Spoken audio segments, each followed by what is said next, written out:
Des gardes ont arrêté un médecin de l'armée, jusqu'à ce qu'un général 4 étoiles présente des excuses devant le juge. Lyon, en cette fin d'hiver, semblait engourdi sous une couverture de silence. Les rues du quartier militaire étaient encore humides des pluies de la veille, et les lampadaires diffusaient une lumière diffuse dans l'air froid. Le docteur Thierry Morel, silhouette discrète mais imposante par sa droiture, marchait seul sur les pavés encore sombres du boulevard Maréchal Juin. Ce matin-là, il rentrait d'une mission éprouvante au Mali, le visage marqué par l'épuisement, mais le regard toujours digne. Il n'attendait ni accueil, ni cérémonie, ni banderole. Il n'avait jamais été de ceux qui réclament la reconnaissance. Son devoir, il l'accomplissait en silence, comme il l'avait toujours fait. Thierry était connu dans l'armée, française pour son intégrité, son calme dans le chaos, et son dévouement absolu à ses patients, qu'ils soient soldats, civils ou même anciens ennemis. Médecin militaire depuis près de 2 décennies, il avait opéré dans des conditions extrêmes, parfois sans lumière, souvent sans garantie de sécurité. Son nom figurait dans des rapports d'intervention humanitaire et d'évacuation, d'urgence. Il ne se considérait pas comme un héros, mais pour beaucoup, il incarnait cette figure rare d'un médecin de guerre qui n'avait jamais sacrifié son humanité au nom de la discipline militaire. Lorsqu'il poussa la lourde porte du centre hospitalier des armées des Jeunettes, qu'il connaissait si bien, quelque chose clochait immédiatement. L'atmosphère avait changé. Le hall, d'ordinaire animé et accueillant malgré sa fonction, semblait figé. Un panneau annonçait une réorganisation administrative récente. Les visages familiers avaient disparu. Les regards évitèrent le sien. Une infirmière le salua timidement, presque nerveusement. En montant à l'étage de son ancien service, il trouva la porte de son bureau fermée à clé. Il toqua, attendit. Personne ne répondit. Puis un major qu'il connaissait depuis des années, le regard fuyant, s'approcha pour lui dire que son accès avait été suspendu jusqu'à nouvel ordre. Sans autre explication. Sur le moment, Thierry pensa à une erreur administrative, peut-être un oubli de mise à jour de ses autorisations après son retour de mission. Il se rendit alors au secrétariat de la direction, mais la secrétaire sembla soudain mal à l'aise en consultant son écran. Elle lui demanda d'attendre, puis disparut derrière une porte blindée. 20 minutes plus tard, elle revint, visiblement perturbée, et lui suggéra poliment de rentrer chez lui, que tout serait clarifié rapidement, que le colonel en charge le contacterait. Thierry sortit sans mot dire. Il n'avait pas besoin de plus de signes pour comprendre que quelque chose se tramait. L'armée n'agissait jamais de façon aussi désorganisée, sans raison. Quelque chose d'invisible était en mouvement, et il était au centre de cette agitation. Rentré chez lui, un petit appartement sobre du quartier Montchat, il tenta de joindre son ancien supérieur au Mali, le commandant Lemoine. Aucun retour. Plusieurs autres contacts restèrent muets. Même Léa Fontaine, infirmière militaire, avec qui il avait tissé une complicité professionnelle solide sur le terrain, ne répondit pas à ses messages. C'était comme si, soudainement, il n'existait plus. Les jours suivants furent étranges. Il sortait peu, passait ses journées à tenter de comprendre ce qui se passait, à relire ses rapports de mission, à chercher dans sa mémoire une erreur, une négligence, quelque chose qui aurait pu déclencher ce silence. Mais tout semblait conforme. Il n'avait rien à se reprocher. Il avait suivi le protocole, agi selon l'éthique médicale et militaire. Sa dernière mission au Mali avait été particulièrement difficile. Une évacuation médicale sous feu ennemi, un convoi intercepté, des blessés graves, des décisions prises dans l'urgence. Il y avait eu des tensions avec certains officiers sur place, notamment un général qui avait voulu maintenir une opération malgré les alertes sanitaires lancées par Thierry. Mais cela n'expliquait pas cette mise à l'écart brutale. Une semaine après son retour, alors que l'aube ne s'était pas encore levée, des coups secs frappèrent à sa porte. Il ouvrit. 3 hommes en uniforme de la gendarmerie militaire se tenaient là, casque noir, visage fermé. L'un d'eux prononça son nom, puis l'informa qu'il devait le suivre immédiatement. Aucun mandat ne fut présenté, aucune explication donnée. Il eut à peine le temps d'enfiler une veste. Lorsqu'il tenta de poser une question, on lui intima de se taire. Il fut menotté sans violence, mais avec fermeté, sous les regards de voisins réveillés par l'agitation. Certains sortirent sur leur balcon. Une femme âgée, qu'il avait soignée 1 an auparavant, mit la main sur sa bouche en le voyant encadré par les militaires. À l'intérieur du véhicule banalisé, le silence régna. Thierry, assis entre deux agents, regardait défiler les rues familières. Il ne ressentait ni peur ni colère, seulement une forme de sidération. Tout cela était absurde. Rien, dans son parcours, ne justifiait un tel traitement. Il tenta, une fois encore, de parler, mais l'agent à sa droite détourna les yeux. À mesure que la voiture s'éloignait du centre-ville pour s'engager sur l'autoroute vers le sud, Thierry comprit qu'il ne serait pas simplement entendu ou interrogé. On l'emmenait quelque part où le protocole civil n'avait plus cours. Son corps était tendu, mais son esprit restait lucide. Il savait qu'à partir de cet instant, chaque détail compterait. Ils arrivèrent à une base discrète en périphérie de Lyon. Le portail s'ouvrit sans un mot. Un officier en uniforme attendait à l'entrée du bâtiment principal. Thierry fut remis entre ses mains, puis conduit à l'intérieur dans un couloir aux murs gris sans fenêtre. Il fut fouillé, ses affaires personnelles confisquées. On lui ordonna d'enfiler une tenue militaire réglementaire. Il demanda une explication, mais ne reçut qu'un ordre sec, consigne du commandement. On l'enferma dans une cellule étroite, une lumière froide au plafond, un lit métallique, une table vissée au sol. Aucune horloge, aucun contact. Assis sur le lit, Thierry ferma les yeux. Il n'était plus un médecin respecté. Il était un détenu. Mais dans ce silence pesant, une certitude grandissait en lui. Si on allait si loin pour l'éloigner, c'est que la vérité, quelque part, dérangeait quelqu'un. Et cette vérité, il la connaissait peut-être déjà, sans encore en mesurer l'ampleur. Souhaitez-vous que je continue avec la partie 2 ? La nuit était tombée sur la prison, militaire de la banlieue de Lyon. Le bâtiment, austère et silencieux, semblait coupé du monde, protégé par des grilles et des protocoles que nul ne questionnait. À l'intérieur, Thierry Morel tentait de garder l'esprit clair. Depuis qu'il avait été enfermé, aucun interrogatoire ne lui avait été proposé, aucune visite autorisée, aucune indication sur la nature exacte des accusations. Le temps passait lentement, rythmé uniquement par les repas distribués à heure fixe et les courtes promenades dans une cour bétonnée, sans ciel visible. Il se retrouvait à réfléchir sans cesse aux mêmes éléments, à retourner chaque souvenir de la mission au Mali, pour y déceler l'origine de cette soudaine disgrâce. C'est alors, au cœur de cette nuit pesante, que les bruits de pas résonnèrent dans le couloir. Des bottes régulières, décidées, puis un cliquetis de clés. La porte s'ouvrit brusquement. 3 soldats de la gendarmerie militaire pénétrèrent dans la cellule. L'un d'eux lui ordonna de se lever. Aucun mot de plus. Ils le firent dessortir, encadré de près, et le menèrent à travers les couloirs jusqu'à l'extérieur. Le froid mordit immédiatement sa peau à peine couverte. Devant le véhicule banalisé, il fut une nouvelle fois menotté, cette fois devant comme s'il représentait un danger immédiat. Ses questions restèrent sans réponse. Seule l'expression fermée des soldats trahissait une tension inhabituelle. Ce n'était pas une simple procédure de transfert.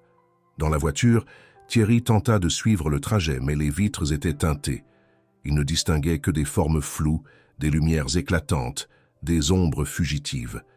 Il ressentait une pression croissante dans la poitrine. L'idée d'une erreur administrative s'effaçait progressivement. Tout indiquait une volonté méthodique de l'effacer du système. Pas seulement l'éloigner, mais l'enterrer dans un silence étanche. Après une trentaine de minutes de route, la voiture ralentit, puis s'arrêta brusquement. Les portières s'ouvrirent. Thierry fut tiré sans ménagement et conduit à travers un long couloir souterrain. Les murs étaient lisses, gris sans fenêtre. L'endroit n'était pas un simple centre de détention. Tout respirait la clandestinité. Ce lieu, il ne l'avait jamais vu, même dans les zones sensibles où il avait été déployé. Une nouvelle cellule l'attendait, plus froide encore, plus petite. Il fut poussé à l'intérieur sans explication. Cette fois, il n'y avait ni lit, ni table. Un simple matelas au sol, une caméra dans un coin du plafond et, dans un coin, une lumière blafarde qui restait allumée en permanence. Il tenta de parler, de comprendre pourquoi on le déplaçait ainsi, sans acte officiel, sans accusation claire. Personne ne répondit. La porte se referma avec un bruit métallique, laissant dans l'air un silence brutal. Les heures suivantes furent les plus longues qu'il ait jamais connues.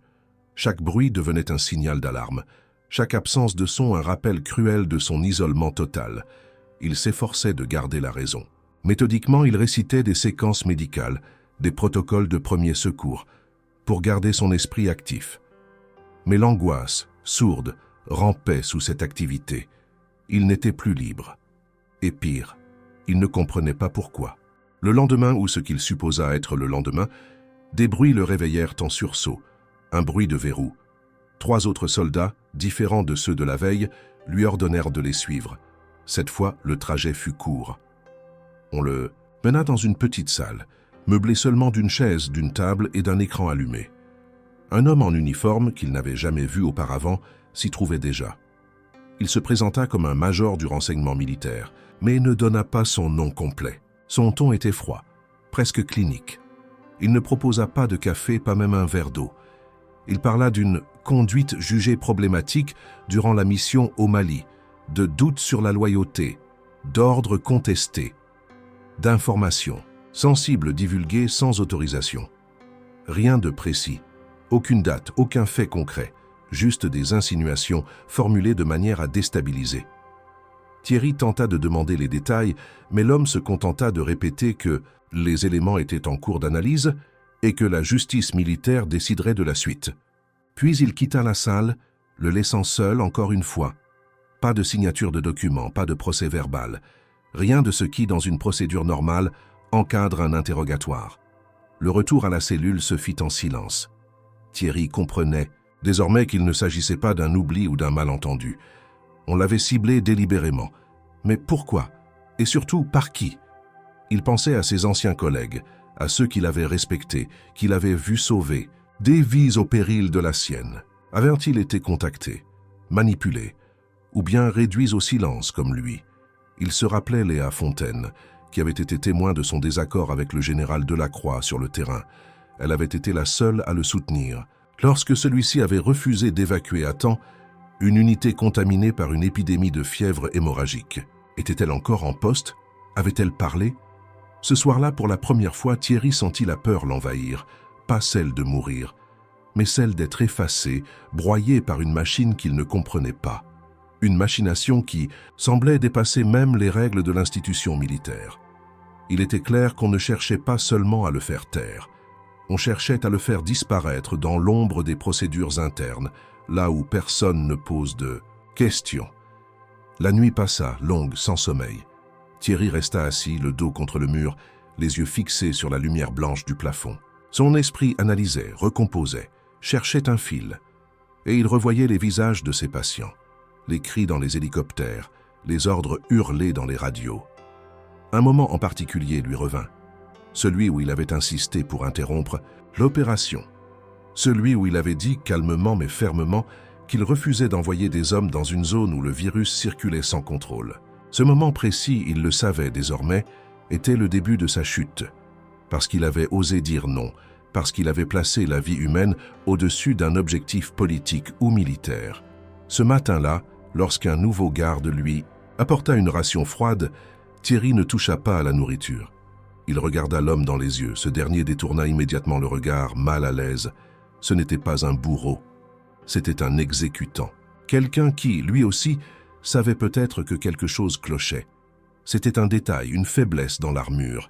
Et Thierry, médecin et observateur aguerri, n'oubliait jamais les détails. Ce regard fuyant allait rester gravé dans sa mémoire, parce qu'il prouvait que la vérité, même enfermée, avait encore une chance de s'échapper. Il suffisait d'un mouvement, d'une voix, d'un geste juste au bon moment. Et cette fois, Thierry était prêt à attendre, parce qu'il n'avait plus rien à perdre. Et qu'il savait, au fond, que sa seule arme désormais, c'était la vérité elle-même. La lumière crue de la cellule restait allumée en permanence, effaçant toute notion de jour ou de nuit.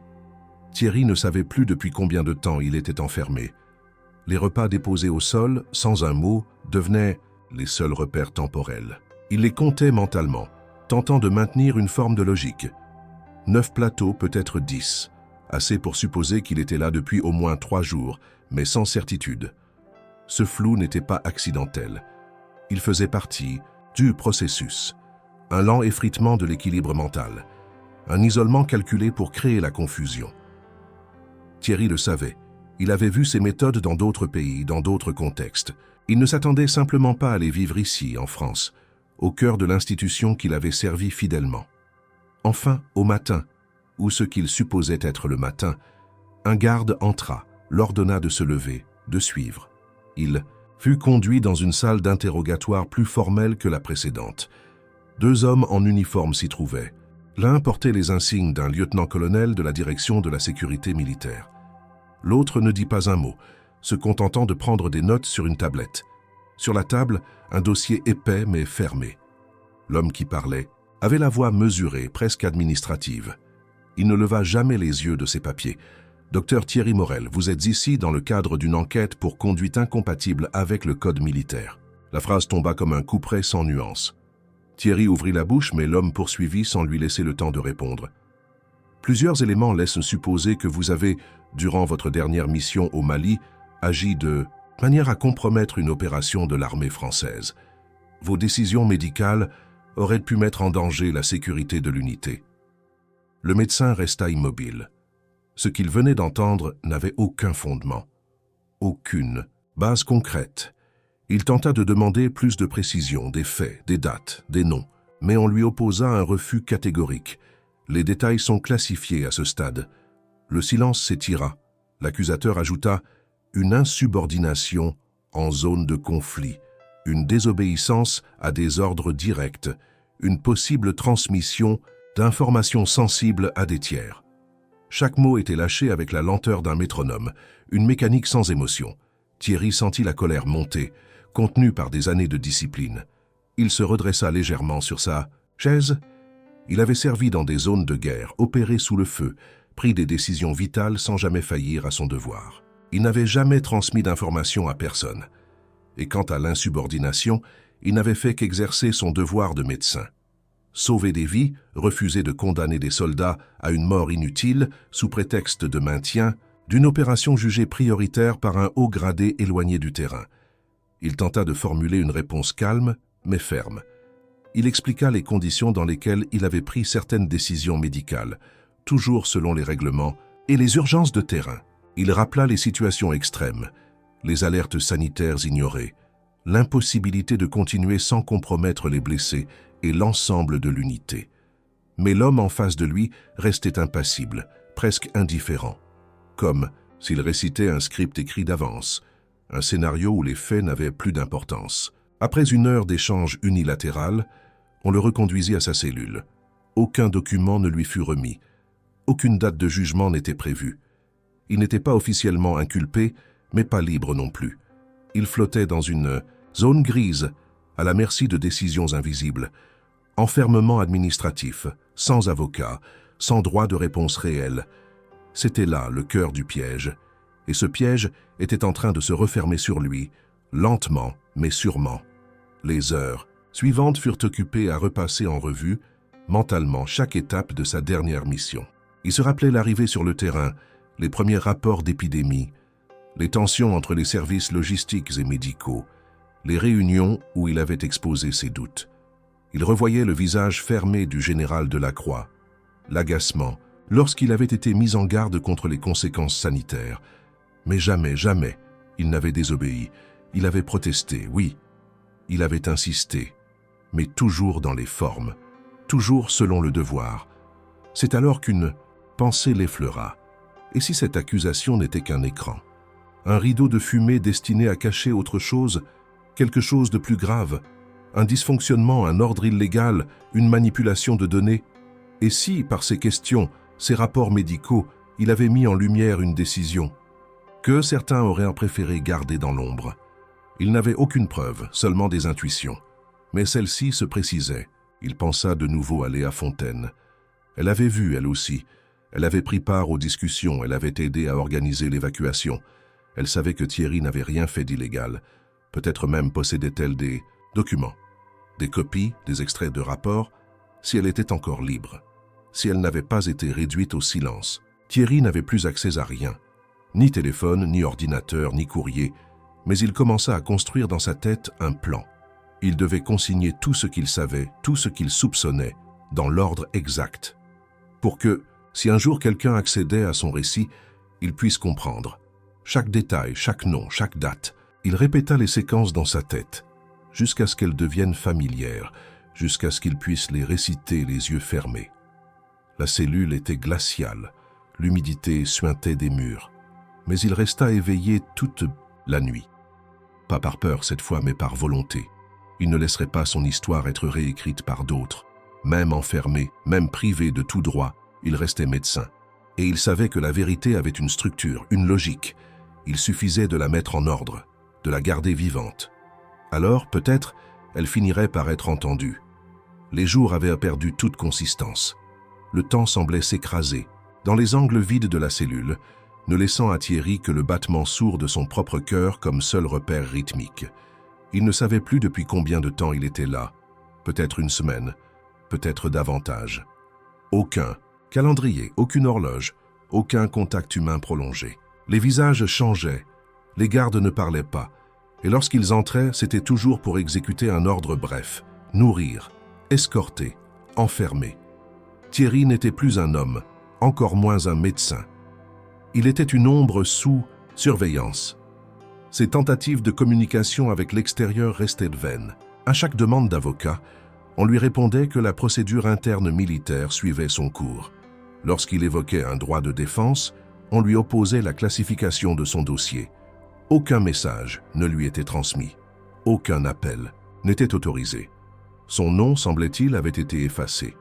Il ne figurait plus dans les bases de données accessibles aux civils, ni même sur les listes officielles des affectations militaires, comme s'il n'avait jamais existé. La situation atteignit un nouveau palier d'inquiétude, lorsqu'il tenta de contacter directement l'administration hospitalière via une requête écrite. Celle-ci fut interceptée.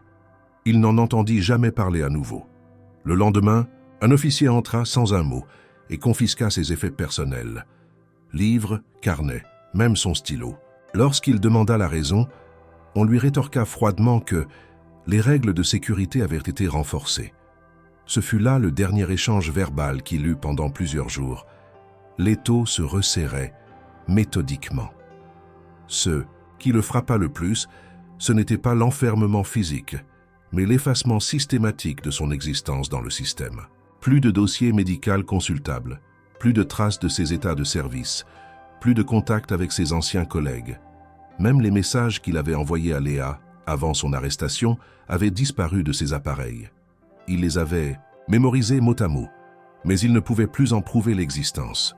Quelqu'un, quelque part, activement voulait que personne ne se souvienne de lui. Thierry ne se laissa pas abattre. Il organisa sa mémoire comme un archiviste en état d'urgence. Chaque jour, il se récitait à voix basse les détails de la mission au Mali, les noms, les lieux, les symptômes observés, les ordres reçus et contestés. Il s'efforçait de conserver intact le fil des événements. Il y avait eu cette décision cruciale, au poste de commandement avancé, de ne pas faire évacuer une section touchée par un virus hémorragique. Le général Delacroix avait insisté pour maintenir l'opération. Thierry, lui, avait averti que les risques sanitaires pouvaient non seulement décimer l'unité, mais aussi compromettre l'image de l'armée française sur le plan international. Ce fut là qu'il avait signé son arrêt de mort administratif. Il le comprenait mieux maintenant. Ce qui l'inquiétait davantage, c'était le silence de Léa Fontaine. Elle avait été présente lors des réunions critiques. Elle savait ce qui s'était joué. Si elle était libre, pourquoi ne s'était-elle pas manifestée? Peut-être avait-elle été mutée, intimidée ou pire, réduite elle aussi au silence. Il se remémorait son regard inquiet lors de leur dernier échange sur le terrain. Elle avait pris des notes discrètement sur ce qui s'était passé. Elle avait même mentionné avoir fait des copies au cas où. Mais où était-elle?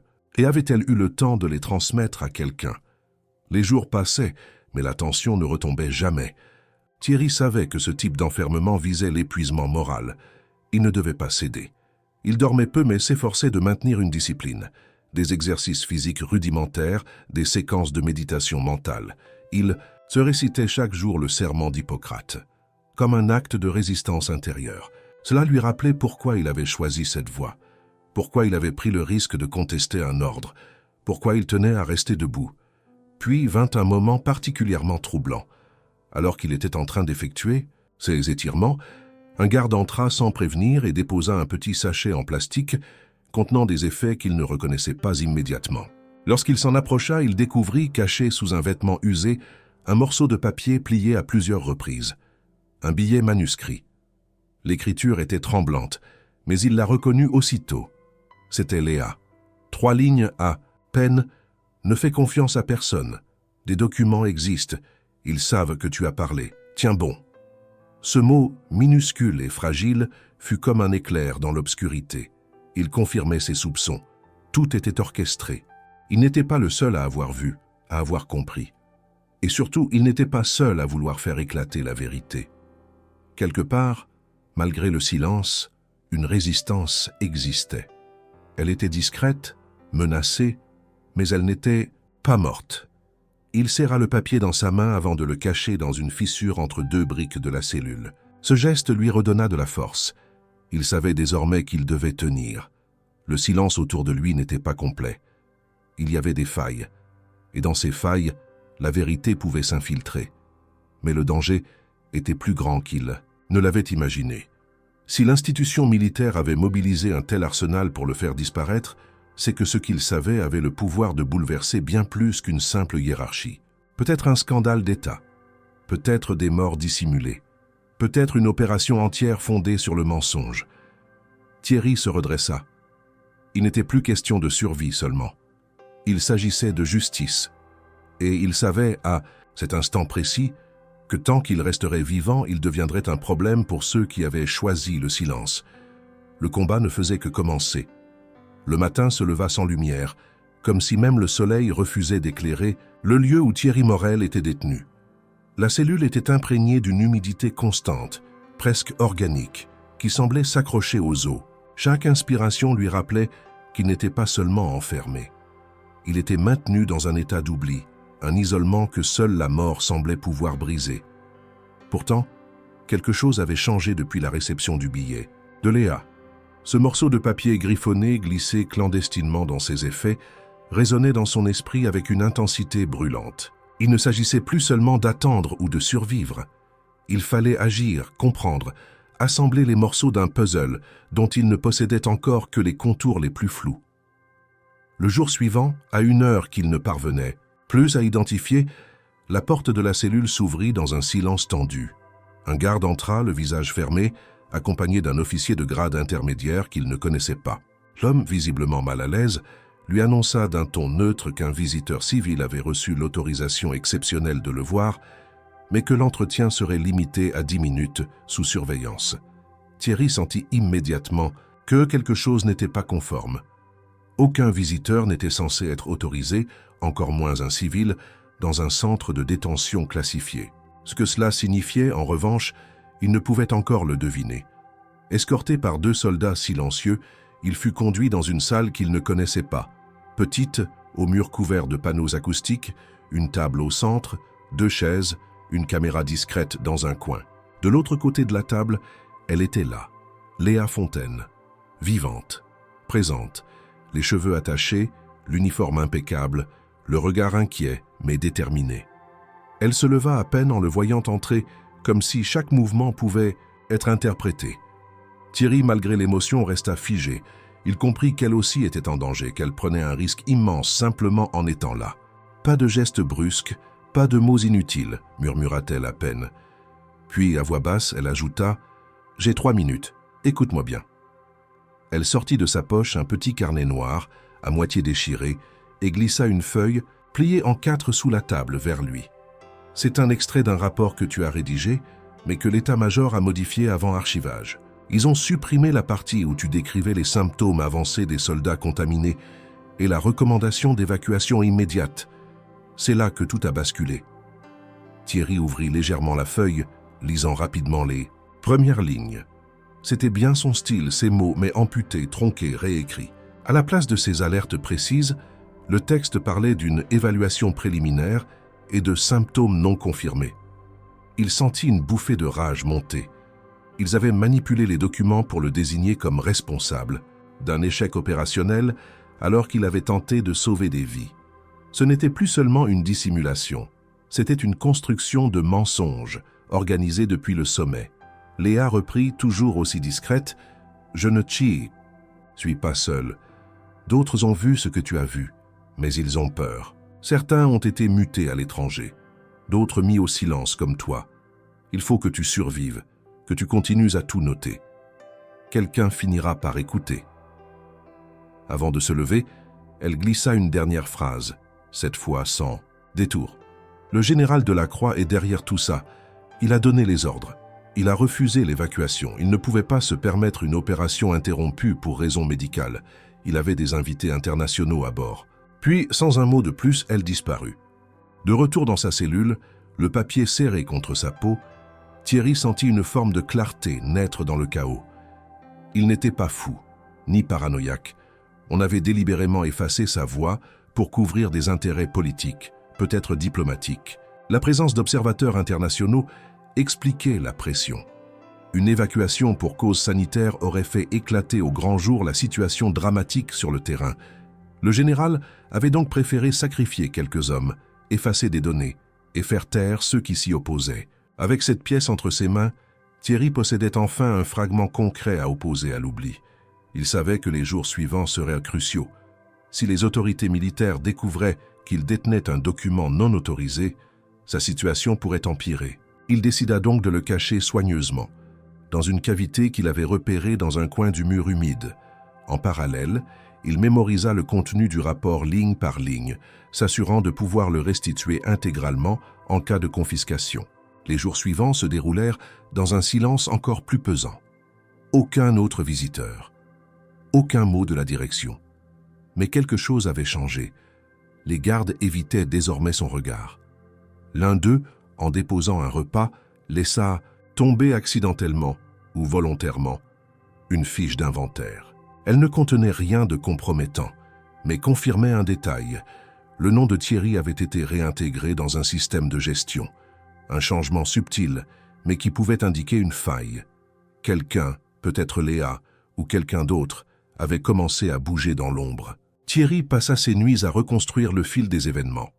Il revoyait les réunions, les échanges radio, les rapports médicaux. Il se souvenait d'un moment précis, durant une alerte rouge, où il avait insisté auprès du commandement pour évacuer une unité sous risque.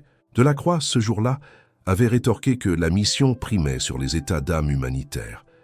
Ce fut la phrase exacte. Elle était gravée dans sa mémoire. Il ne l'avait jamais notée. Mais elle résumait l'idéologie qui avait conduit au désastre. Et au silence, Thierry ne se berçait pas d'illusions. Il savait que la route serait longue, mais il n'était plus dans le noir total. Il détenait un indice, une trace, un témoin. Et surtout, il savait que l'édifice, aussi solide semblait-il, reposait sur des fondations fragiles. Il suffirait d'une secousse, d'une fuite, d'un témoignage public pour tout faire s'effondrer. Ce serait risqué, ce serait lent, mais c'était possible. À partir de ce jour, il décida que chaque seconde passée dans sa cellule serait une préparation. Il mémorisa les bruits, les rythmes, les visages. Il analysa chaque interaction. Il traqua les routines.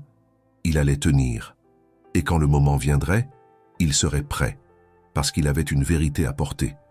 Et que cette vérité, désormais, avait un nom, une forme, et surtout, une preuve. Il y avait dans l'air une tension nouvelle, une électricité silencieuse qui parcourait les murs de la prison militaire.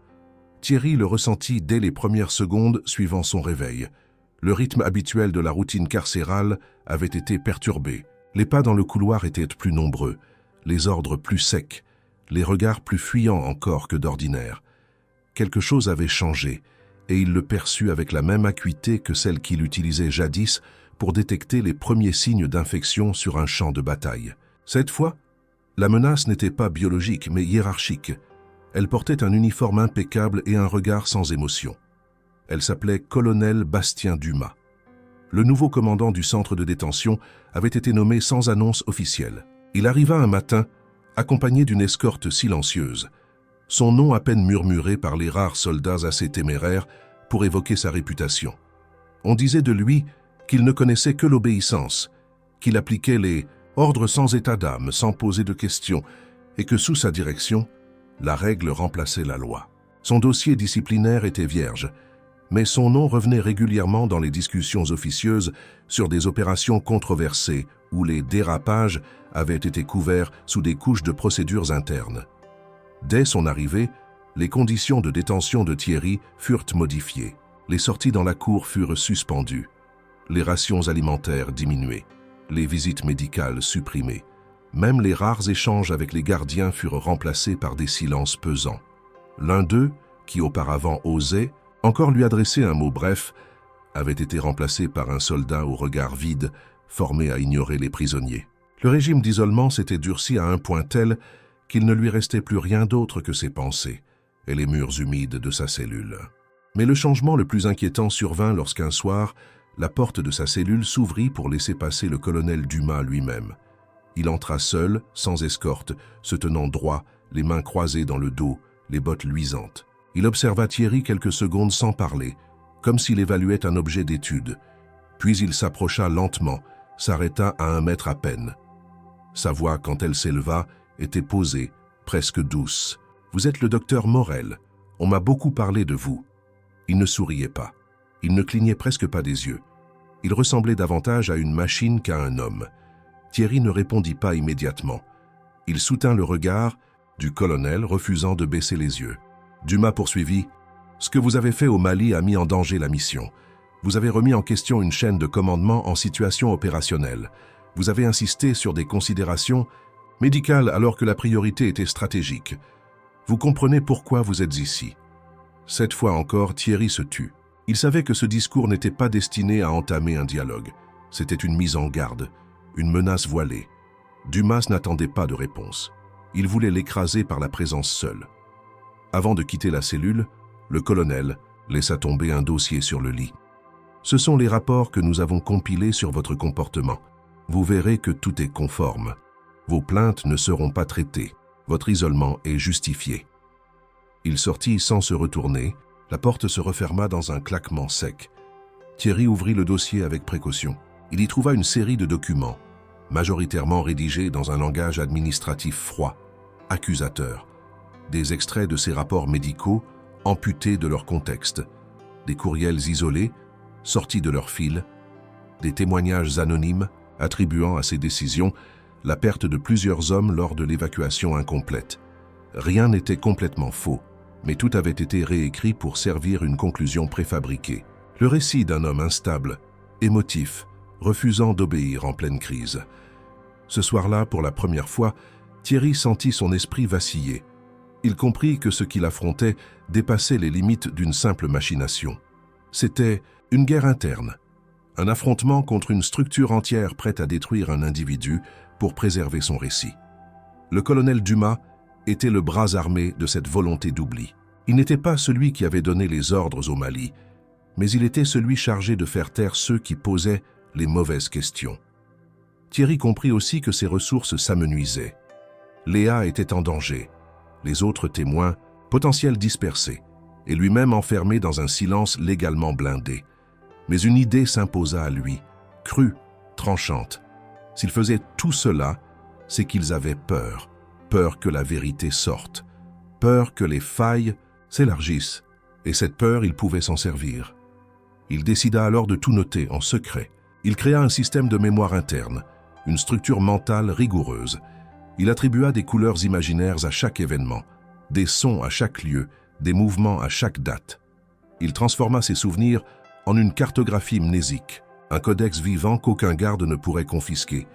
Les jours suivants, les humiliations continuèrent. Un jour, on le priva d'eau pendant 24 heures. Un autre, on diffusa en boucle dans sa cellule une bande sonore insupportable, faite de sirènes et de cris étouffés. Chaque méthode semblait conçue pour le briser, mais il les observait désormais comme un médecin face à une pathologie. En identifiant les symptômes, il en déduisait la maladie. Et ce qu'il voyait, c'était une institution contaminée, une chaîne de commandement rongée par la peur de ses propres mensonges. Il ne devait pas faillir, pas maintenant. Parce que, désormais, il savait que l'ennemi n'était pas au dehors, ni dans un pays étranger. L'ennemi était là, à l'intérieur, vêtu du même uniforme, parlant le même langage, mais prêt à sacrifier la vérité pour une illusion d'ordre.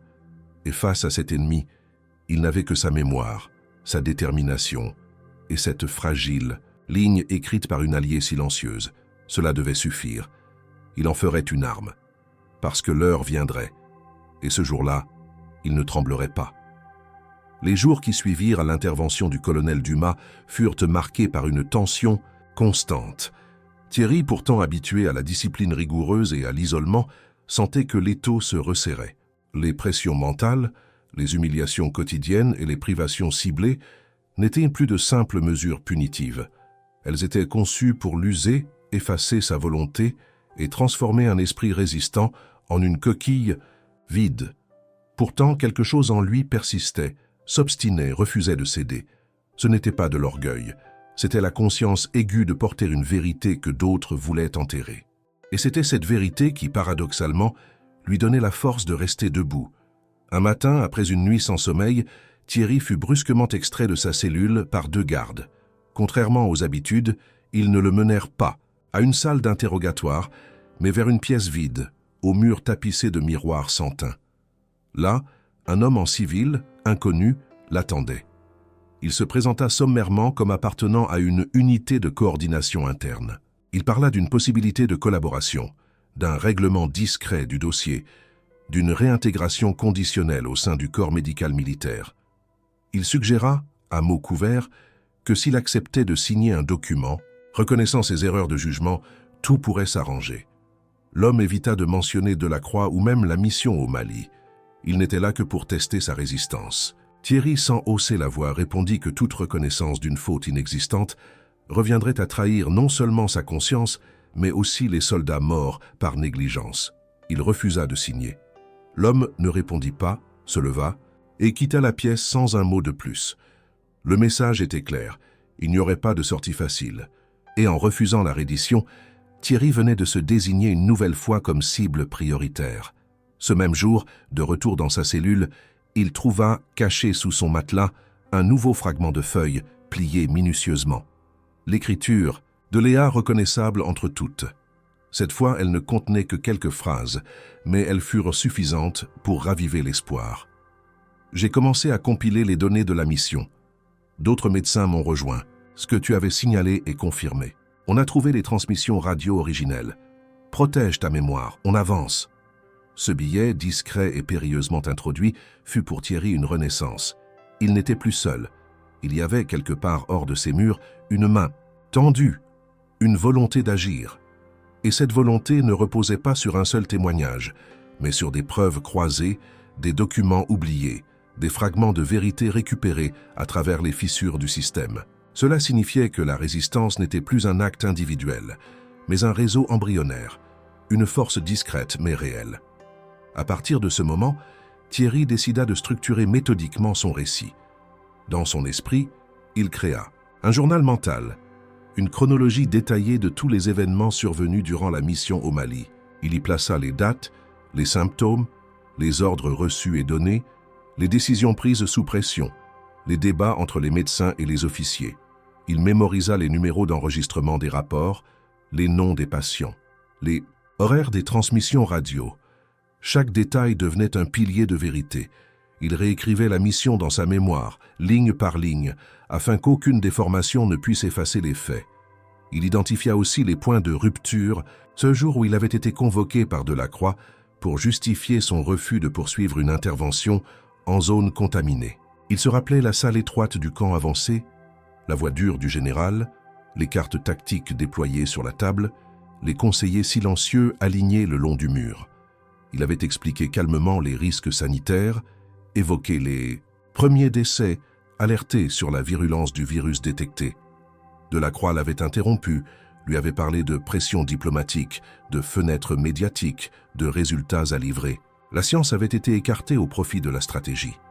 Ce fut l'instant précis où Thierry comprit que l'éthique médicale n'avait plus de place dans cette opération. Dans ses nuits sans sommeil, il revivait aussi cette journée d'évacuation manquée. Il entendait encore les cris à la radio, les messages hachés, les voix des blessés que l'on ne put sauver parce que l'ordre d'extraction avait été bloqué. Il se revoyait dans l'infirmerie de Fortune, entouré de corps allongés, certains tremblants de fièvre, d'autres déjà sans vie. Il avait fait ce qu'il avait pu, mais l'inaction de la chaîne de commandement avait signé leur arrêt, de mort. Et maintenant, on essayait de le faire passer pour responsable.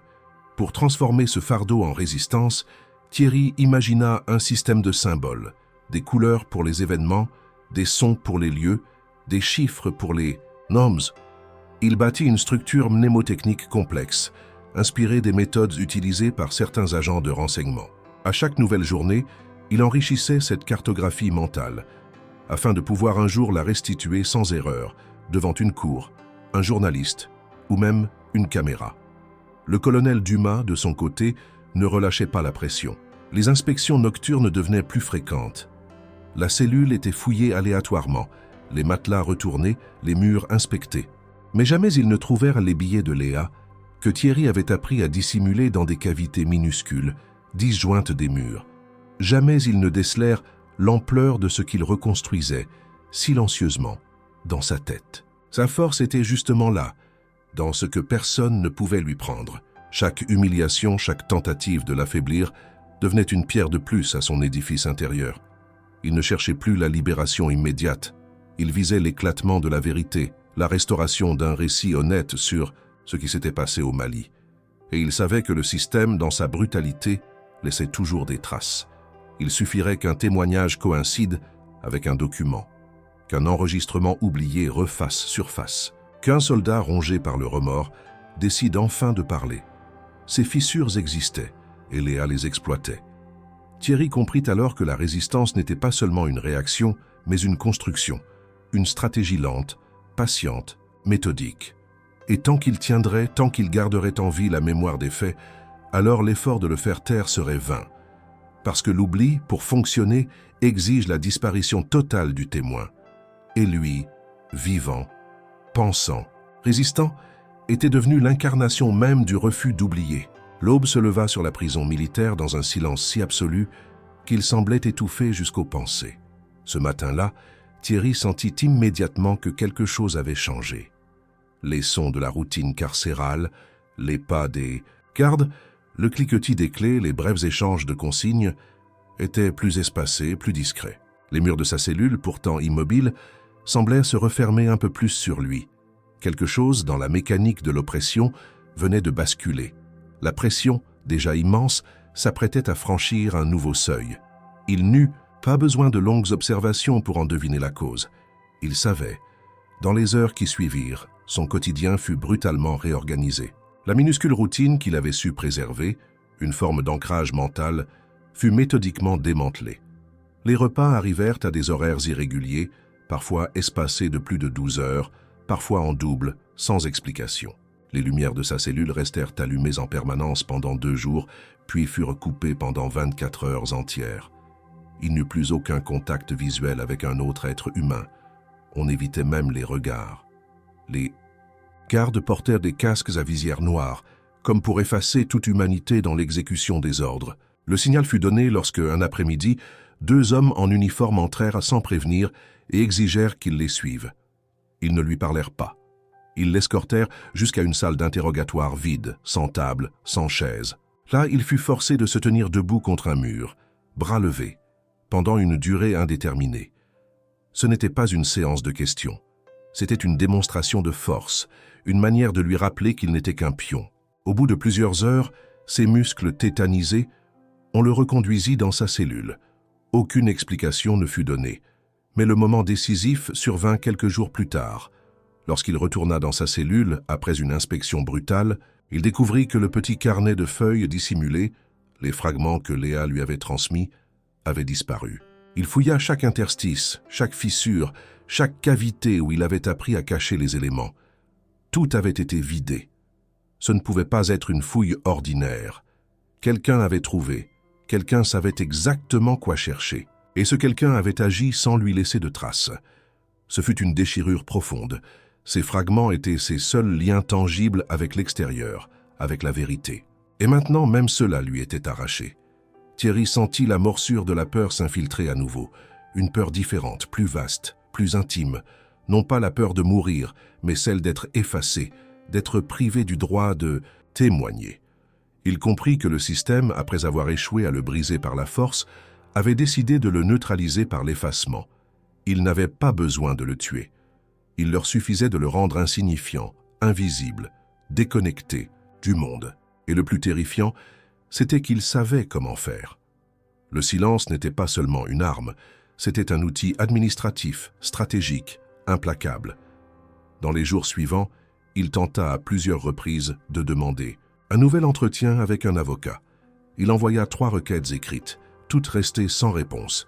Il n'eut plus aucune visite. Léa disparut. Aucune trace, aucun signe, pas même une allusion lors des passages brefs d'agents du renseignement. Les couloirs semblaient vides. Les visages familiers avaient été remplacés par des silhouettes neutres, interchangeables. Même le colonel, Dumas, ne reparut plus. Son ombre, cependant, planait sur chaque silence, chaque refus, chaque humiliation. Puis vinrent les premiers signes physiques. Thierry, dont la santé avait jusqu'alors résisté à l'enfermement, commença à ressentir des vertiges, des pertes d'équilibre. Son sommeil, déjà fragile, disparut presque entièrement. Il était constamment épuisé, ses articulations douloureuses. Un matin, il vomit du sang. Il demanda à un médecin. Un simple examen, même sommaire. Personne ne répondit. 2 jours plus tard, un garde glissa une boîte de médicaments non identifiés dans sa cellule, sans notice. Il ne les toucha pas. L'intention était claire, on voulait qu'il doute, même de ses propres perceptions. Privé de repères, de preuves et désormais de santé, Thierry comprit qu'il était en train de perdre pied. Mais une chose tenait encore, sa mémoire. Il n'avait pas cessé, malgré tout, de réciter mentalement chaque fragment de vérité. Il répéta les dates, les noms, les transmissions radio, les symptômes observés, les décisions ignorées. Il se força, même affaibli, à conserver le rythme, à ne rien laisser s'éroder. Sa mémoire était son dernier bastion. S'il ne pouvait pas la voler, alors il ne l'aurait pas. Un jour, au bord de l'épuisement, il tenta un geste désespéré. Lors de la livraison du repas, il écrivit au revers du plateau en plastique une phrase simple. « Je suis toujours vivant, il mente ». Il la grava avec un morceau de métal qu'il avait dissimulé dans la couture de sa couverture. Il ignorait si quelqu'un lirait jamais ces mots. Mais il avait besoin de les écrire. Parce que chaque acte de parole, même silencieuse, était un refus du néant. Il se prépara à l'éventualité que cette cellule soit sa dernière demeure. Mais il ne céderait pas tant qu'un souffle d'énergie lui permettrait de maintenir en vie son témoignage. Parce qu'il avait vu, parce qu'il savait, et parce que l'effacement, même orchestré par les plus puissants, ne pourrait jamais éteindre une vérité portée par la conviction d'un homme déterminé à survivre, non pour lui-même, mais pour ceux qui n'avaient pas eu cette chance. Il deviendrait une mémoire vivante, une parole à attendre, une voix enfouie dans le silence, mais prête à résonner dès que le monde serait prêt à l'entendre. Le silence imposé à Thierry Morel au sein de la prison militaire semblait total, mais à l'extérieur, des murmures commençaient à se faire entendre. Un journaliste d'investigation, Julien Barrault, spécialisé dans les affaires militaires, fut alerté par des anomalies dans les mouvements de personnel au sein de l'hôpital militaire de Lyon. Des collègues de Thierry, inquiets de sa disparition, soudaine avaient tenté de le contacter en vain. Ces tentatives infructueuses, combinées à des ordres stricts de silence imposés au personnel, éveillèrent les soupçons de Barrault. En parallèle, la sœur de Thierry, Claire Morel, avait reçu des messages cryptés de Léa Fontaine avant sa disparition. Ces messages contenaient des informations sur les événements survenus au Mali, notamment des preuves de décisions controversées prises par des hauts gradés. Claire, déterminée à faire éclater la vérité, entra en contact avec Julien. Barrault et lui remit ces documents. Barrault, après avoir analysé les informations reçues, décida de publier un article détaillé exposant les irrégularités entourant la détention de Thierry et les événements au Mali. L'article fit grand bruit, attirant l'attention de l'opinion publique et des médias nationaux. Des questions furent posées au sein de l'Assemblée nationale et la pression sur les autorités militaires augmenta. Face à cette pression, le ministère de la Défense fut contraint de réagir. Une enquête interne fut ouverte et des responsables furent convoqués pour s'expliquer. Le général Armand Delacroix, jusqu'alors intouchable, fut sommé de comparaître devant une commission d'enquête. Pendant ce temps, Thierry, toujours détenu, fut informé des développements extérieurs par un avocat commis d'office. Cette nouvelle lui redonna espoir. Il comprit que ses efforts pour préserver la vérité n'étaient pas vains et que, grâce à la détermination de sa sœur et au courage de journalistes comme Barrault, la lumière commençait à percer les ténèbres. De l'injustice, la mobilisation de la société civile, des médias et de certains membres de l'appareil judiciaire montrait que, même face à des institutions puissantes, la vérité pouvait triompher lorsque des voix extérieures s'unissaient pour la défendre. Le jour où Thierry fut extrait de sa cellule pour être conduit devant un tribunal, arriva sans avertissement. 2 gardes l'escortèrent à l'aube, sans échange de regards, sans mots. Il portait toujours la même tenue réglementaire, usée, et son visage, amaigri par les semaines d'isolement et les privations, affichait une détermination stoïque. Il ne savait pas quel genre de procédure l'attendait, ni quel tribunal avait été saisi, mais il comprenait que les pressions extérieures avaient forcé les mains. La presse s'était emparée de l'affaire. Des députés, des associations et des journalistes avaient exigé des comptes. Il n'était plus seulement un détenu. Il était devenu un symbole. Le trajet fut long, sinueux, à travers des routes de campagne. À mesure que le véhicule s'approchait de la ville, les paysages familiers de Lyon réapparaissaient à travers la vitre blindée. Pour la première fois depuis des mois, Thierry vit des passants, des feux de signalisation, des immeubles. Il eut une brève sensation de vertige. Le monde extérieur n'avait pas cessé d'exister, malgré l'oubli auquel il avait été condamné. Et maintenant, ce monde allait peut-être entendre sa voix. Le tribunal ne ressemblait pas à ce qu'il avait imaginé. Il ne s'agissait pas d'une salle militaire fermée, mais d'un tribunal civil exceptionnellement saisi du dossier à la suite de l'intervention d'un magistrat qui s'était emparé de l'affaire en raison de vices de procédure flagrants. La salle était pleine. Des journalistes, des représentants d'organisations de défense des droits humains et même d'anciens militaires assistaient à l'audience. À son entrée, un murmure parcourut la salle. Certains le reconnurent. Des photos de lui prises dans des zones de guerre avaient circulé dans la presse. À présent, il n'était plus ce héros discret, mais un accusé affaibli. Un homme que l'institution avait voulu faire disparaître. Face à lui, dans le box des témoins, se tenait le général Armand Delacroix. L'homme qui avait incarné l'autorité militaire, l'intouchable stratège respecté dans les hautes sphères de l'état-major. Il portait son uniforme impeccable, les décorations brillantes, mais quelque chose dans son attitude trahissait une tension inhabituelle. Ses mains tremblaient légèrement lorsqu'il ajustait ses lunettes. Son regard, habituellement dur, fuyait, parfois celui de Thierry. Il savait que cette fois, il ne pourrait pas tout contrôler. Le procureur ouvrit la séance en exposant les accusations portées contre Thierry. Insubordination, mise en danger d'une opération, compromission d'informations stratégiques. Mais rapidement, l'attention se tourna vers les éléments produits par la défense, appuyés par les documents fournis par Julien Barrot et les témoignages anonymes recueillis par Claire Morel. L'audience prit un tournant inattendu lorsque furent projetés les extraits de transmission radio interceptés pendant la mission au Mali. On y entendait clairement la voix de Thierry alertant le commandement sur l'urgence sanitaire. Et surtout, on entendait les réponses cinglantes, méprisantes, du général Delacroix ordonnant de poursuivre l'opération malgré les risques signalés. Le silence dans la salle fut total. Thierry, assis derrière son avocat, ne bougea pas. Il avait entendu ces mots 1000 fois dans sa mémoire, mais les entendre ainsi, en public, donnait une résonance nouvelle à son combat. L'avocat poursuivit, en exposant les manipulations de rapports, les suppressions d'annotations médicales, les incohérences entre les documents officiels et les copies sauvées par Léa Fontaine. Chaque élément venait s'ajouter à une structure désormais visible, une falsification organisée, orchestrée depuis les plus hauts niveaux. Lorsque le juge appela Delacroix à la barre, l'ancien général mit quelques secondes à se lever. Sa démarche était moins assurée. Il tenta d'abord de nier toute intention de nuire, parla d'un contexte de guerre, d'urgence, de choix difficiles. Mais l'avocat insista sur les contradictions, les omissions, les dénis. Il lut des extraits des courriels envoyés par Thierry, les dates, les mises en garde. Il évoqua la disparition de témoins, la mutation précipitée de certains officiers, la mise à l'écart de médecins ayant corroboré la version de Thierry. Sous la pression, le visage du général se décomposa peu à peu. Sa voix perdit de son autorité. Il commença à se contredire, à admettre des imprécisions, à évoquer des décisions prises dans la précipitation. Il finit par s'enfoncer dans un silence maladroit. Puis, soudain, comme poussé dans ses retranchements, il perdit son calme et s'exclama que les médecins n'avaient pas à interférer dans les opérations militaires. Ce cri, prononcé avec une véhémence brutale, claqua dans l'air comme un aveu. Ce fut le moment pivot. La salle, jusqu'alors figée, réagit d'un seul souffle. Le juge frappa du marteau pour rétablir l'ordre.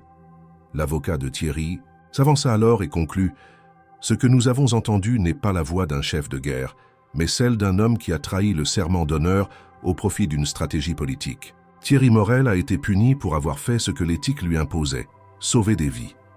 Le procès ne fut pas clos ce jour-là, mais la dynamique était désormais irréversible. Le récit imposé par l'institution s'effondrait. La figure du général, autrefois indiscutable, vacillait. Et au centre de la salle, Thierry, sans élever la voix, sans triompher, tenait enfin la place qui lui avait été refusée, celle de témoin lucide d'une vérité que nul silence ne pouvait effacer. Le lendemain de l'audience, la tension à l'intérieur du tribunal était palpable. Le général Delacroix n'avait pas dormi de la nuit, selon les confidences discrètes de ses assistants à quelques journalistes présents. Dans les couloirs, le murmure d'un scandale imminent circulait. Les journalistes accrédités, eux, affluaient en nombre, désireux de capter chaque geste, chaque mot. Les photos de Thierry, du général, des avocats et du juge s'étaient déjà répandues dans les médias. La France retenait son souffle devant une affaire qui mettait en cause non seulement un homme, mais tout un pan de la culture militaire nationale. Lorsque le général entra dans la salle d'audience, son allure avait changé. Son uniforme était toujours impeccable, mais son regard fuyant, son visage blême et ses épaules voûtées disaient tout de l'effondrement intérieur en cours.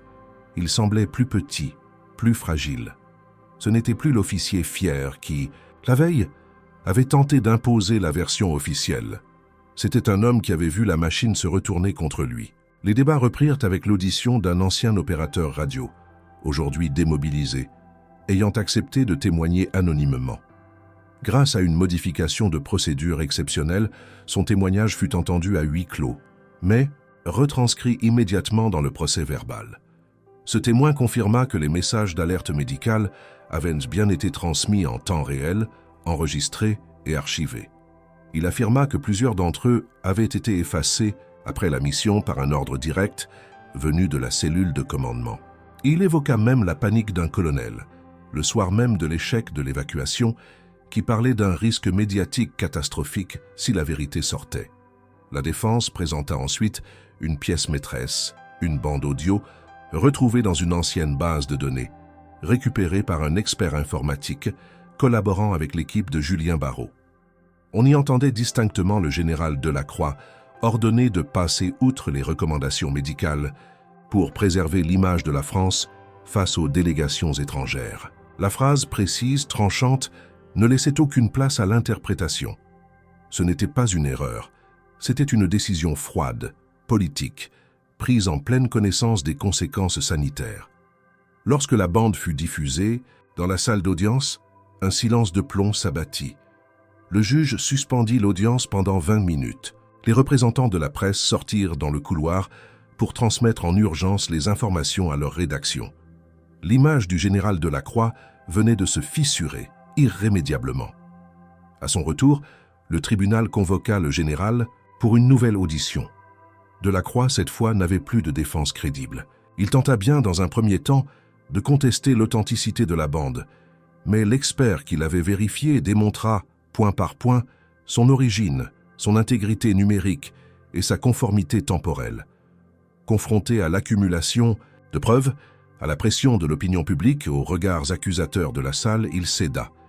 Lentement, douloureusement, il admit avoir ignoré les alertes. Il reconnut avoir écarté les recommandations de Thierry, non par négligence, mais par nécessité opérationnelle. Il utilisa ces mots, pesés, presque cyniques. Il parla de contexte géopolitique, de pression diplomatique, de sacrifices calculés. Ces mots, loin d'atténuer la gravité de ses actes, provoquèrent une onde de choc. Le procureur se leva immédiatement pour requalifier les faits. Il parla de falsification de rapports, de mise en danger volontaire, d'abus d'autorité, de compromission de l'intégrité de la chaîne de commandement. Le juge prit acte, ajouta à l'ordre du jour une demande de requalification de la procédure pour permettre l'ouverture d'une enquête pénale contre le général. Thierry, pendant ce temps, restait silencieux. Il n'avait pas besoin de s'exprimer. Le masque était tombé. Le procès n'était plus vraiment le sien. C'était celui d'un système qui, pendant des années, avait protégé ses élites au détriment de la vérité. En ce jour précis, c'était une institution entière qui voyait ses fondations vaciller sous la force des preuves, des voix réunies et de l'indomptable persistance de la mémoire. La journée se termina dans un tumulte de caméras, de flash, de cris de journalistes. Le général fut reconduit sous escorte. Le tribunal annonça une suspension pour permettre la convocation de nouveaux témoins. La presse titrait déjà « La chute d'un géant » quand l'armée trahit ses médecins. Thierry Morel, l'homme qui a dit non. Mais pour Thierry, ce tumulte n'avait qu'un goût amer. Il n'avait jamais voulu ce combat. Il aurait préféré rester un médecin anonyme, sauvant des vies dans le silence des tentes de campagne. Mais on lui avait volé sa voix. Et parce qu'il avait refusé de se taire, la vérité avait fini par éclater. Ce jour-là, dans le silence, de la fin d'audience, il comprit que la justice parfois prend des détours douloureux, mais qu'elle peut, quand elle le veut, faire tomber même les plus grands masques. Le tribunal, déjà submergé par les retombées du témoignage du général Delacroix, se retrouva devant une situation inédite. L'affaire, qui avait commencé par l'incarcération silencieuse d'un médecin militaire, était désormais au centre d'un débat national sur l'éthique, la hiérarchie et la responsabilité au sein des forces armées. Les médias, les citoyens, les représentants politiques suivaient chaque minute des audiences et les instances militaires, jusqu'alors muettes, se voyaient contraintes d'intervenir. Mais ce que personne n'avait anticipé, c'était la tournure que prendrait le procès à la suite de l'aveu du général. Le lendemain de l'audience où Delacroix avait admis avoir volontairement ignoré les alertes médicales, la défense de Thierry proposa une mesure symbolique. Loin d'une vengeance ou d'une condamnation purement punitive, l'avocat demanda que le général formule une demande publique de pardon à Thierry Morel, devant le tribunal, devant les médias, devant la nation. Ce pardon, non pas imposé mais requis par la justice, devait acter l'humiliation morale d'un pouvoir qui avait choisi la stratégie au détriment de la vie humaine. Cette requête fit l'effet d'un choc. Certains y virent une provocation, d'autres une forme rare de réparation. Mais le juge, après délibération, l'accepta. Il déclara que, compte tenu des faits reconnus et des conséquences subies par le docteur Morel, cette demande de pardon serait imposée dans le cadre d'un acte de réhabilitation officiel. La date fut fixée. Le lieu, conservé dans le même tribunal. Le général fut sommé de s'exécuter. Ce jour-là, la salle d'audience était pleine à craquer. Les bancs furent occupés dès les premières heures du matin. Des vétérans, des médecins militaires, des officiers en retraite, tous vinrent assister à un moment qu'aucun n'aurait cru possible. Les caméras étaient autorisées. Le monde entier, ou du moins cette partie de la France encore capable de s'émouvoir de la justice, retenait son souffle. Le général entra le premier. Son uniforme, bien que toujours impeccable, semblait peser lourdement sur ses épaules. Il marchait lentement, les mains légèrement tremblantes. Le juge l'invita à se tenir devant la barre. Thierry, assis dans la salle, se leva lorsque le magistrat lui en fit la demande. Les deux hommes se regardèrent alors, en public, pour la première fois depuis que tout avait commencé. Le silence fut total. On aurait entendu une respiration s'interrompre dans l'air figé de cette matinée. Delacroix prit la parole. Sa voix, d'abord hésitante, s'éleva avec un effort visible. Il ne lut pas un texte préparé. Il parla directement, d'un ton sobre. Il admit sa faute. Il reconnut avoir choisi la logique de commandement au détriment de l'écoute médicale. Il reconnut que Thierry Morel avait agi en conscience, conformément à son serment et à ses responsabilités. Il admit que le silence imposé, l'isolement, les fausses accusations étaient des tentatives pour protéger une version de l'histoire qui servait des intérêts autres que la vérité. Et enfin, d'une voix brisée par l'humiliation, il conclut « Docteur Morel, je vous demande pardon ici devant la nation pour ce que vous avez subi. » Un long silence suivit, puis lentement, le juge hocha la tête. Le geste simple marqua la validation d'un moment que l'histoire retiendrait comme une première. Celle où un général de 4 étoiles s'était publiquement incliné devant un médecin injustement persécuté. Thierry, quant à lui, ne dit rien. Il n'y avait rien à ajouter. Son combat n'avait jamais été personnel. Il ne cherchait pas l'abaissement de son adversaire, mais la reconnaissance d'un tort et le retour d'une vérité. À la sortie du tribunal, il fut accueilli par une haie de journalistes. Les flashs, les micros, les questions fusèrent, mais Thierry se contenta de quelques mots. « Je n'ai fait que mon devoir. Ce qui importe maintenant, c'est que plus jamais un médecin ne soit puni pour avoir dit ce qu'il voyait. Il ne chercha ni la gloire ni la revanche. Ce pardon, aussi historique fût-il, ne guérissait pas les mois d'humiliation, les nuits sans sommeil, les cicatrices invisibles. Mais il ouvrait la voie à autre chose, un retour à la dignité. Le ministère de la Défense annonça dans la foulée une série d'audits internes. Une révision des procédures de commandement en situation de crise sanitaire fut engagée. Plusieurs officiers impliqués dans la falsification des rapports furent suspendus. Léa Fontaine, contactée par la presse, confirma son rôle et son courage fut salué dans les médias. Julien Barrot reçut une distinction pour son travail journalistique. Quant à Claire Morel, elle continua de militer pour une réforme des lois militaires relatives aux droits des soignants en mission. Ce jour-là, dans la mémoire collective, ne fut pas marqué par un scandale, mais par une réparation. Une rare, précieuse mais nécessaire réparation.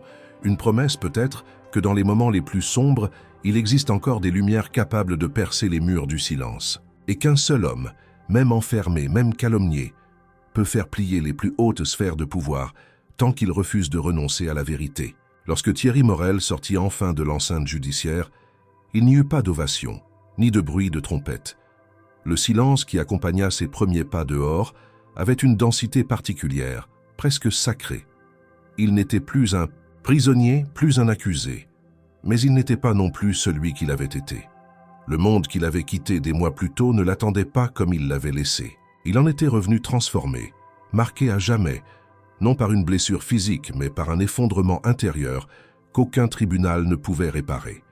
Les autorités militaires, sous la pression de l'opinion publique et des commissions indépendantes, avaient abandonné toutes les charges contre lui. Il fut réhabilité formellement, avec son grade et ses décorations restituées. Mais cette victoire juridique ne suffisait pas à effacer les traces laissées par l'enfermement, l'isolement, les jours passés à se demander s'il finirait, ces jours entre quatre murs sans jamais pouvoir raconter ce qu'il avait vu, ce qu'il avait tenté d'empêcher. Thierry refusa catégoriquement toute proposition de réintégration dans l'armée. Il déclara lors de sa dernière entrevue officielle que même réhabilité, il ne pouvait plus prêter allégeance à une institution qu'il avait trahie si profondément. Il ne le fit pas par rancune, mais par intégrité. Il savait que reprendre du service signifierait se soumettre de nouveau à une chaîne de commandement qui, malgré la chute de Delacroix, restait opaque et encore trop silencieuse sur ses responsabilités. Peu de temps après, il s'installa à Marseille, loin de Lyon, loin de Paris, loin des couloirs glacés des hôpitaux militaires. Il y acheta un petit local dans un quartier populaire, à quelques rues du Vieux-Port, et y ouvrit une clinique destinée aux anciens combattants. Pas une clinique de luxe, ni une vitrine pour sa propre rédemption, mais un lieu de soins réel, simple, pour ceux que les conflits avaient brisés. Il les écoutait, les soignait, leur parlait peu de lui, mais comprenait tout de leur silence. Il savait ce que c'était que d'être oublié. Dans les premiers mois, il refusa toutes les propositions de livres, de films, d'interviews longues. Il n'était pas un héros, encore moins un martyr. Il ne voulait pas que son histoire devienne un récit romancé, vidé de sa douleur. Il accepta cependant une fois de témoigner devant une commission parlementaire sur la réforme du droit militaire. Il y parla sans animosité, mais avec la rigueur d'un médecin qui connaît le prix du silence. Il insista sur la nécessité d'un organe indépendant de surveillance, sur la protection absolue des soignants militaires et sur le droit fondamental à l'objection médicale face à des ordres potentiellement létaux.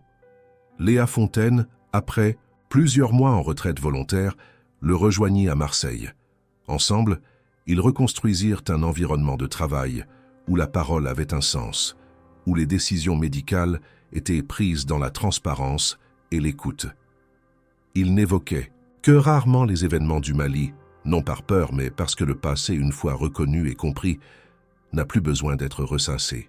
Ils regardèrent devant eux, chaque patient comme une page nouvelle, chaque traitement comme une réponse concrète à la violence institutionnelle qu'ils avaient vécue. Thierry resta marqué, bien sûr.